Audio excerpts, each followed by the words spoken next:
like Azerbaijan and half Iranian or something. It's a very strange combination, but he's always lived in Coventry in this country. But he's just really humorous and really lovely.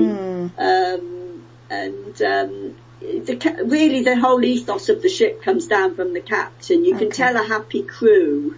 Okay. If there's a good captain, the crew is happy, and that all filters down, you know. Yeah. And he's a very, very nice man indeed. And so, you do get captains who you prefer to others, you know. Sure. Some are very captainy, you know, and not too kind of approachable or they're polite, but, you know, they're the captain. But others are much more approachable and much friendlier. So, are there, like, mostly British, then, captains? Or is it a big mix, you know? Yes, I would say the other captains are British. I mean, yes, because this chap who's, got mixed parentage is British. And I don't know about Inge, if she's from the Faroe Islands. I'm not quite sure what nationality she is. I don't even know. No. Okay. But yes, they are. Do you have a favorite staff member, your own, like that you see again? Like, have you had the same room steward that you look for? No, I've never had the same room steward. Okay. No, I think you just get used to one or two of the waiting staff, and one or two of you have the directors of entertainment, and some of them are better than others. Sure. Kind of, it's just personal preference really of people's style. You might like the style of one person over that of another. Okay. And then you get lots of good speakers on the ships, interesting speakers, doing talks and lectures and things. That's quite nice as well. Everything you're telling me is very helpful, just so you know. Everything is really good. So I just wanted to talk maybe a little bit about the experience of being on the ship, sort of when you're cruising. Some of the ships that you've been on, they're quite large. I think the Queen Elizabeth and Victoria, I think they're 2,000 or 3,000 passengers, something like that. Just under 2,000. Just under 2. Do you find that they're crowded, that there's lots of people, that you feel that? No, I find that a nice number actually. Okay. I find it enough that you can get away from people if you want to, but small enough that you can find people if you want to, because some of the huge ships, it's very difficult to find people, meet up again with people.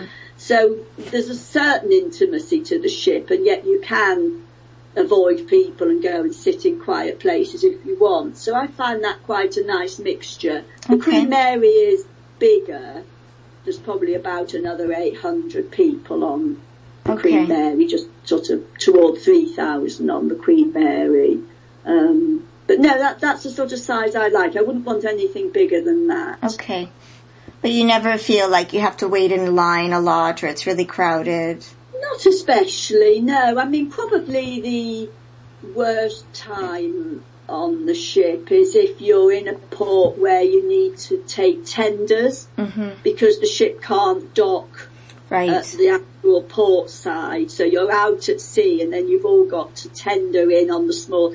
Obviously, that's going to take a while because everyone wants to go off fairly promptly in the morning, and make the most of the day. So there's a little bit of waiting about then, but not too bad. And you don't often get tenders. In fact, very often on cruises you don't get them at all. It just depends where you are. But no, generally speaking, I find that you can stagger things enough that you're not queuing for things.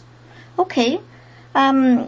Coming back to sort of the other passengers on the ship, do you, other than the people at the table that you didn't like very much, do you often feel with the other passengers that you have much in common with them? Is it you can build a rapport? Yes. How does generally speaking, yes, I think so, because Cunard is at the slightly more expensive end, I suppose, of cruising. It's not the sort of cheap and cheerful end.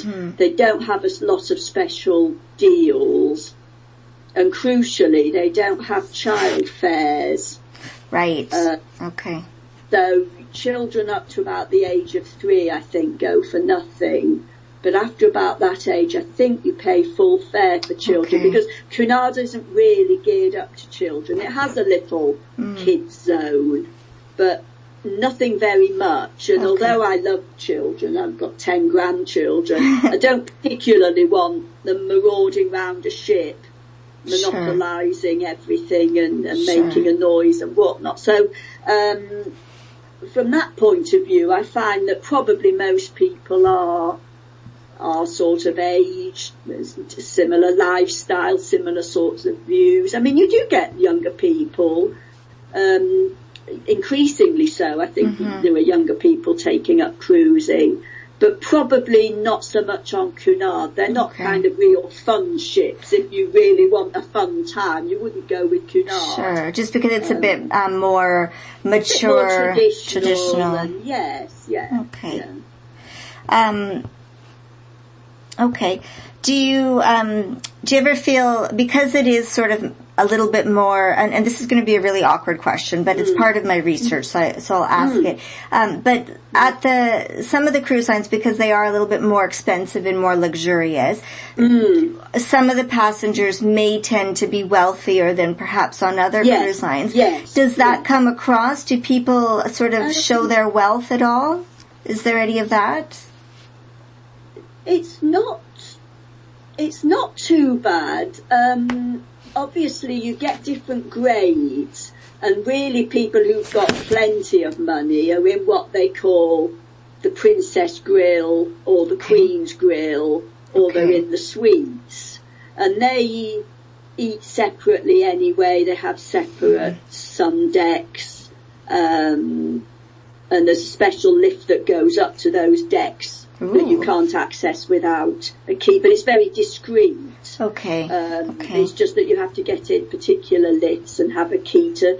So really, if you're going to be, if you had a huge amount of money, that's where you'd be, frankly. Okay. You do, I mean, obviously a lot of people do cruise a lot these days. So you do get people talking a lot about the cruises they've done, and I've sat on tables with people who were done their 10th world cruise or something, and you think, my goodness, where on earth do you get the money to do all that? But, wealth is a funny thing these days. Some of the most unlikely people have money that you might look at them and think, well, I wouldn't have thought you had the money for that, but they do. Yeah.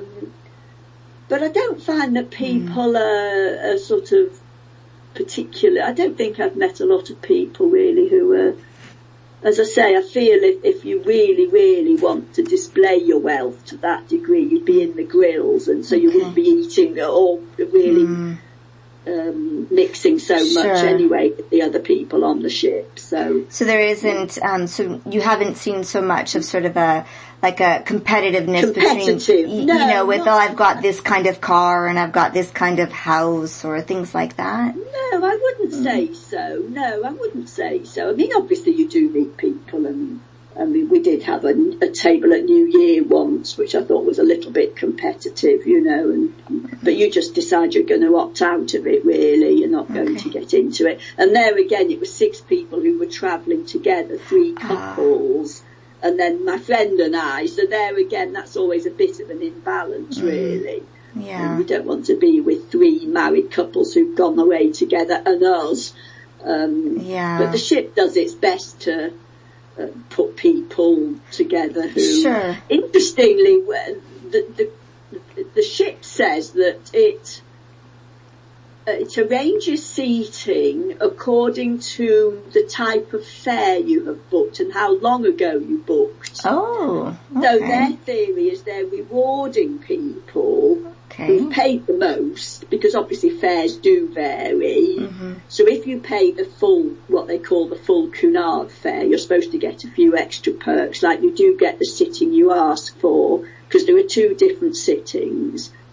So if you ask for a certain sitting, if you book long enough ago, and you will get what you asked for. So they're supposed to be trying to seat you with people they consider you will get on with. Okay.